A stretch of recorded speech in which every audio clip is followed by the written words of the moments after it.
Welcome to PaidToday, how to create a page set or a website or funnel, whatever you need. So go over here to the left sidebar to the website builder. We're going to go ahead and open up that. And then up here on the top right, we'll see create new page set. And again, a page set is just it can be a website, it could be a funnel, it could be a landing page. But we just need a new one of these right now. So go ahead and click on that.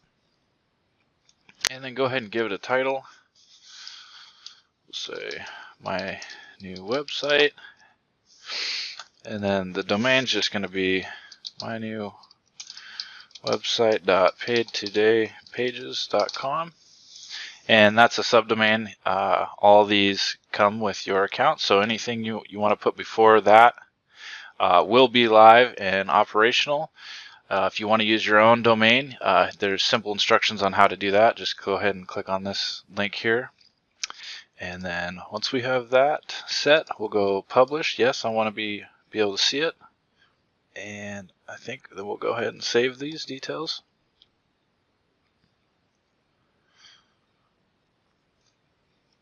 And now we have ourselves we have our new page set created. Now there's no pages in this yet, and we'll do that next.